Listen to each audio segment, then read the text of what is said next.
अभी जैसा इन्होंने बताया हम बता रहे हैं धर्म का मतलब ये है मैं बता रहा हूँ भाई साहब, अभी आप बोल रहे थे, नहीं कुछ बोले। मत की जो बात कर रहे हैं तो हिंदुस्तान की राजनीति में ये फिरका प्रस्त ताकतें जब से 2014 के चुनाव से आई हैं, कहते हैं कि कहीं जज्बात जिस्मो दिल और जिस्मो जान बिकते हैं, कफन बिकते हैं, मुर्दे बिकते हैं, शमशान बिकते हैं, और इन सारी मंडियों से ऊपर एक और मंडी है, वो है भाजपा का मंत्रिमंडल, जिनके ईमान बिकते हैं। क्योंकि लोकसभा चुनाव 2024 का बिगुल बजने के बाद अब हम जगह जगह पहुंच करके जनता की राय ले रहे हैं कि जनता क्या चाहती है। इसी परिप्रेक्ष्य में आज संत कबीर नगर जिले के कचहरी में पहुंचे हुए हैं। यहाँ हमारे साथ तमाम अधिवक्ता लोग बैठे हुए हैं। सबसे पहले आइए इनसे इनका नाम जानते हैं, उसके बाद इनसे पूछेंगे कि लोकसभा 2024 चुनाव को लेकर के क्या तैयारियां चल रही है और किसको इनका मत जाएगा। क्या नाम आपका? मेरा नाम विजय कुमार यादव है। विजय कुमार यादव जी। आपका? प्रदीप पांडे टुकेट। प्रदीप पांडे जी। आपका? संदेश कुमार। संदेश कुमार। तो आइए सबसे पहले हम विजय यादव से इसे शुरुआत करते हैं। सबसे पहले हम विजय यादव जी को जानेंगे कि विजय यादव जी ये बताएं, लोकसभा चुनाव चालू हो रहा है और ऐसे में आपका मत किधर जाएगा, किस प्रत्याशी की तरफ जाएगा? देखिए, सर्वप्रथम मैं आपको बहुत बहुत बधाई देना चाहता हूं कि आपने मुझे अपने कार्यक्रम में रखा है। और मत की जो बात कर रहे हैं तो हिंदुस्तान की राजनीति में ये फिरका प्रस्त ताकतें जब से 2014 के चुनाव से आई हैं, कहते हैं कि कहीं जज्बात जिस्मो दिल और जिस्मो जान बिकते हैं, कफन बिकते हैं, मुर्दे बिकते हैं, शमशान बिकते हैं, और इन सारी मंडियों से ऊपर एक और मंडी है, वो है भाजपा का मंत्रिमंडल, जिनके ईमान बिकते हैं। क्योंकि ये जो 2014 के चुनाव में फिरका प्रस्त ताकतें कामयाब हुई, ये कोई गुजरात के बुनियाद के मॉडल पर नहीं, ना तो अमित शाह के बुनियाद के मॉडल पर, ना ही नरेंद्र पर। इन्होंने कहा था कि हम आते ही करोड़ों बेरोजगारों को रोजगार देंगे, तो पढ़े लिखे नौजवानों ने वोट दिया था। इन्होंने कहा था कि हम आते ही उन गरीबों मजलूमों को जो सड़कों पे चलते हैं उनको घर देंगे, आवास देंगे, 2 कमरे देंगे। ऐसे ही गरीब मजलूमों ने इनको वोट दिया था। लेकिन आने के बाद हुआ क्या? आने के बाद जब जब जब चुनाव नजदीक आएगा, ये सबको हिंदू और मुसलमान बनाएंगे। ये हमारा ध्यान इस चीज़ से हटाते हैं कि विपक्षी पार्टी के जो मुखिया थे आदरणीय अखिलेश यादव, उन्होंने कन्या विद्याधन बेरोजगारी भत्ता लैपटॉप कैसे दिया था। ये हमारा ध्यान इस चीज़ से हटाए थे कि उन्होंने इतने सारे विकास कार्य कैसे करवा दिए। क्योंकि ये जानते हैं कि हाथों से उम्मीदों का शीशा छूट जाता है तो पल भर में ही ख्वाबों का पीछा छूट जाता है, और ये समाजवादी साथी थोड़ी देर लड़ना क्या भूल जाए, इन सुरमाओं का पसीना छूट जाता है। तो निश्चित तौर पर मैं कहना चाहता हूं कि आने वाले चुनाव में भारतीय जनता पार्टी को नेस्तो नाबूद करने के लिए जिस जगह पे संघर्ष सड़कों पे किया जाएगा, गली गली चौबारे जाकर छात्र नौजवानों के बीच, गरीब मजलूमों के बीच जाएंगे और उनको भारतीय जनता पार्टी के कुकृत्यों को बता करके उनको नेस्तो नाबूद करने का काम करेंगे। और हिंदुस्तान की राजनीति में पीडीए का जो गठबंधन है वो उभर करके सामने आएगा और समाजवादी विचारधारा की सरकार बनेगी। हमने बहुत सारे काम किए हैं, विकास किए हैं। भारतीय जनता पार्टी, सबसे पहले तो मैं उत्तर प्रदेश की बात करता हूं। उत्तर प्रदेश की जब भारतीय जनता पार्टी योगी आदित्यनाथ की सरकार बनी, सरकार बनने के 5 साल लगातार माननीय मुख्यमंत्री अखिलेश यादव जी के कामों का फीता काटती रही। उसका अपना कोई निजी काम नहीं था।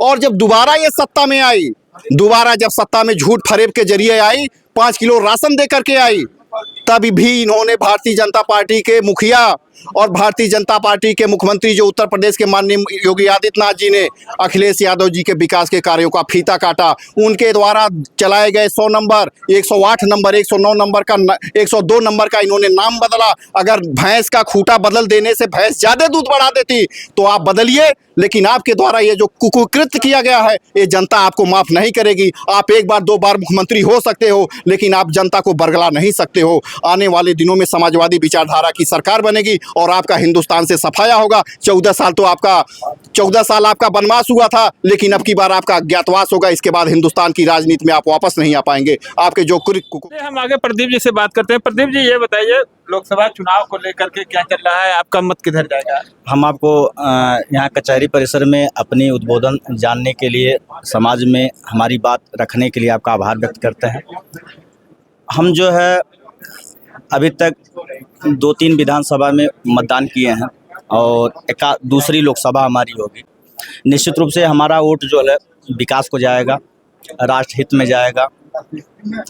और मेरे हिसाब से राष्ट्रहित का जो एक मुद्दा है वो बड़ा मुद्दा है, और उसी को लेकर के पहले तो हम दृष्टि अटल पर, वोट कमल पर था, लेकिन अब एकमात्र सर्वमान्य विश्वव्यापी नेता हमारा नरेंद्र भाई मोदी, उन्हीं को दृष्टिकोण में रख करके हम जो है अपना वोट कमल को करेंगे। क्यों करेंगे ये बड़ा विषय है।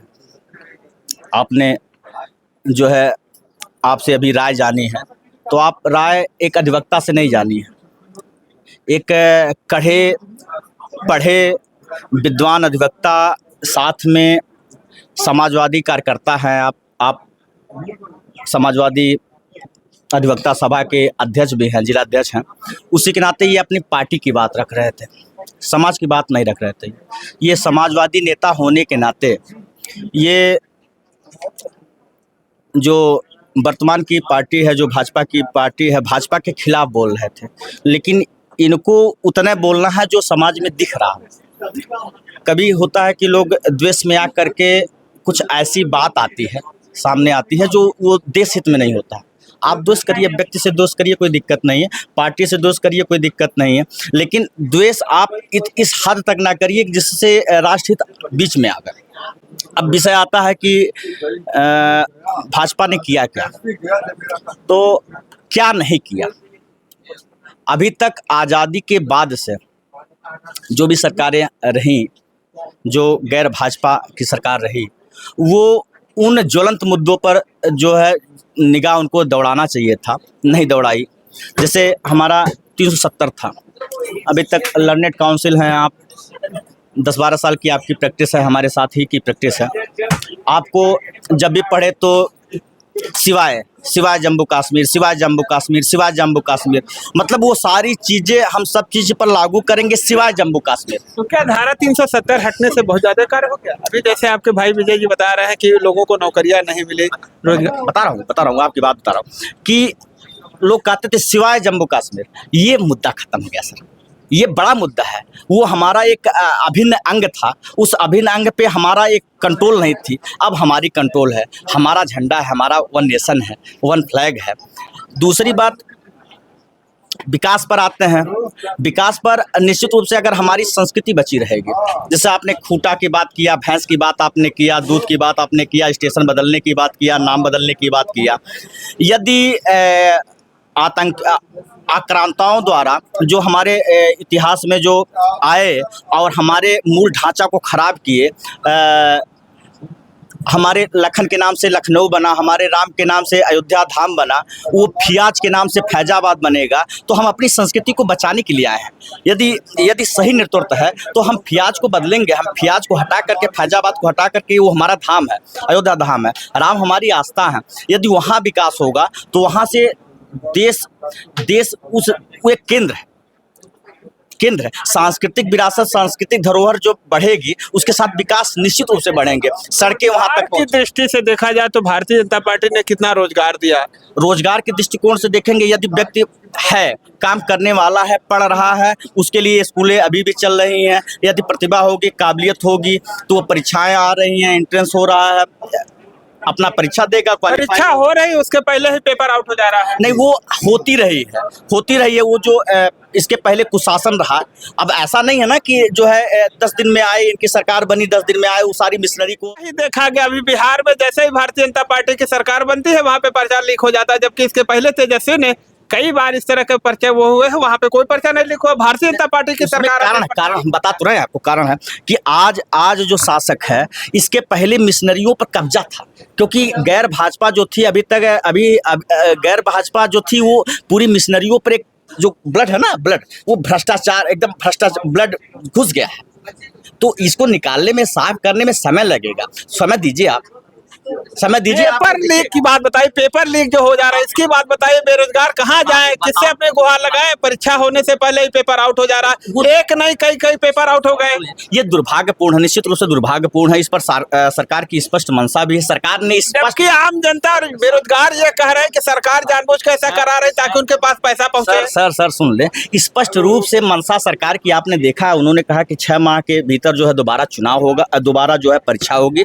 उन परीक्षार्थियों को दोबारा भेजने के लिए बस मुहैया, यात्रा जो है सुलभ कराने की सारी चीजें हो गई हैं। सरकार चाहती तो ऐसा नहीं करती, लेकिन सरकार ने स्पष्ट अपनी मंशा जाहिर की। मानते हैं आप सरकार की कहीं ना कहीं व्यवस्था फेल है? नहीं, कोई व्यवस्था फेल नहीं होती तो मैं तो इतने वर्ष का हो ही गया हूं कि भाजपा को भी देख रहा हूं, इसके पहले बसपा को भी देखा हूं, सपा को भी देखा हूं। ऐसा नहीं है कि पहले के लोग कलेक्टर थे आज चपरासी हो गए हैं या आज उनके पास नौकरियां नहीं है। जो काबिल होगा, जिसके पास प्रतिभा होगी, वो किसी के सरकार में नौकरी अपना पाएगा।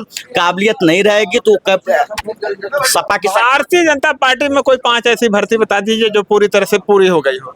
हम फिर आपको फिर आप किस बात की भारतीय जनता पार्टी का हम फिर आपको बता रहे हैं कि हमारा देश जो है जिस उत्थान की तरफ जा रहा है, सिर्फ हमारी निगाह जो है मोदी जी पर है। और हमारा जो ये सूबे की सरकार में जो माननीय योगी जी की सरकार में जो चल रही है, नेतृत्व में चल रही सरकार, ये अच्छी है, साफ़ सुथरी है। वो महिलाएं जो 7 बजे के बाद से घर में रहा करती थीं, अब वो 12 बजे आती हैं, 1 बजे आती हैं। गार्जियन घर पर, अभिभावक जो है स्वच्छ है। उसके बावजूद भारतीय जनता पार्टी के नेता लोग जो उसके पदाधिकारी करते हैं उसमें कोई कार्रवाई नहीं कर रही है। बता रहा हूँ, इसमें सरकार को आपको दोष देने की जरूरत नहीं। ये संस्कार और सरकार में बड़े अंतर है। ये संस्कार आपको घर से मिलेगा। कानून व्यवस्था फिट रहती तो निश्चित ही ये सब चीजें नहीं होती। लोगों में भय ही नहीं है। जान भैया भारतीय जनता पार्टी को लोग भैया बलात्कार रोक सकती है, बलात्कार को संस्कार रोकती है। संस्कार यदि हर व्यक्ति के अंदर आएगा, वो हर बेटी को देखेगा कि वो बेटी मेरे घर की बहन हो सकती है, मेरे घर की बेटियां ऐसे निकलती हैं तो उनके घर की भी बेटियां हैं सुरक्षित हैं।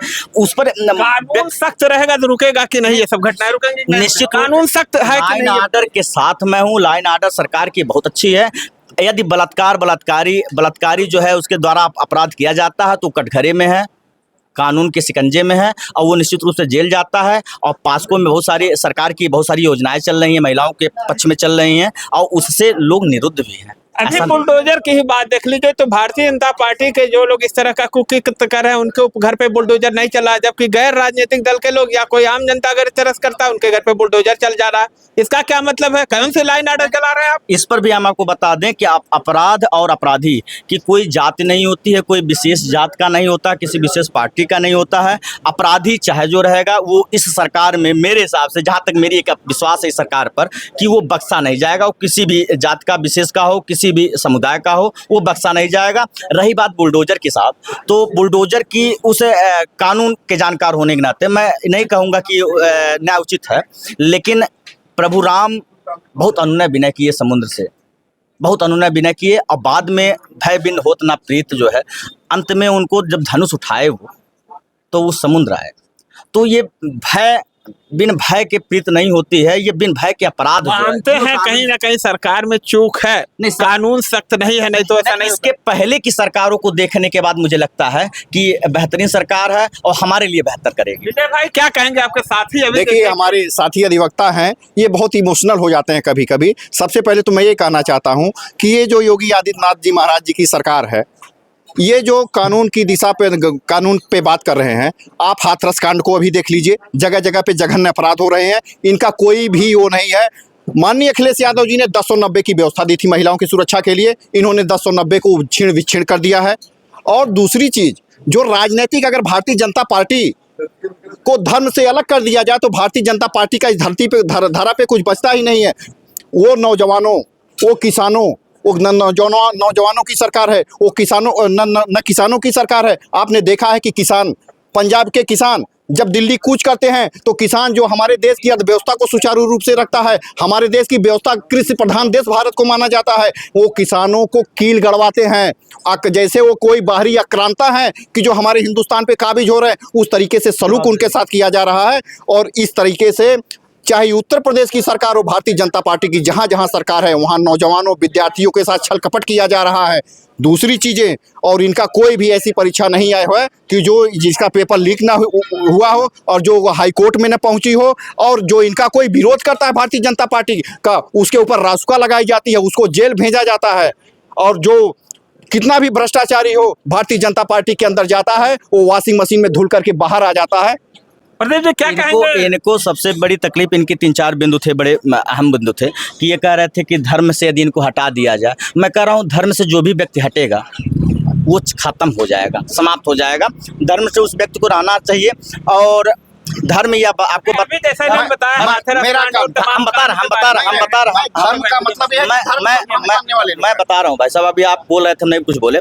धर्म से हटेगा व्यक्ति जो है तो नर जो है वो पशु के समान हो जाएगा। दूसरी चीज़ ये है कि हाथरस की बात कहें, हाथरस निश्चित रूप से वो जो उसके प्रति जिम्मेदार थे वो सलाखों में हैं।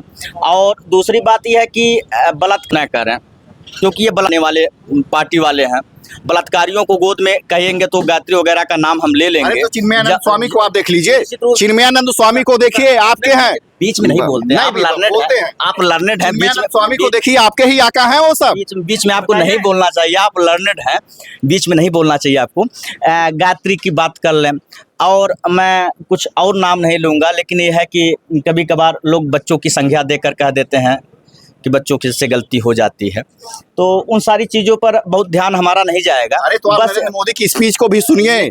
लेकिन इतना है कि महिलाओं की बात ये ना करें तब ठीक है, जीरो टॉलरेंस की ये बात ना करें तब ठीक है, ये अपराध को नियंत्रण करने की बात ना करें तब ठीक है, क्योंकि ये अपराध इनकी कितनी बढ़ी थी, ग्राफ बढ़ा था, ये सपा की सरकार में सब देख लिए थे। आज एकदम क्लियर है कि ये पोषित, जो आपने कहा ना कि साहब ये आपकी सरकार में भी ये कैसे हो जा रहा है, ये इस नाते हो जा रहा है कि अभी वो हम सही नहीं कर पाए हैं। वो मिशनरी अभी हमारे बीच में ही है, जो मिशनरी उस समय आदत खराब हो जाती है ना, तो आदत जो खराब वाले लोग हैं हमारे बीच में, अभी पहचानने में समय लग रहा है। धीरे धीरे साफ हो जाएंगे, सबके अंदर वो सारी बातें आ जाएंगी, सब सही जाएगा। 10 साल हो गया गवर्नमेंट को।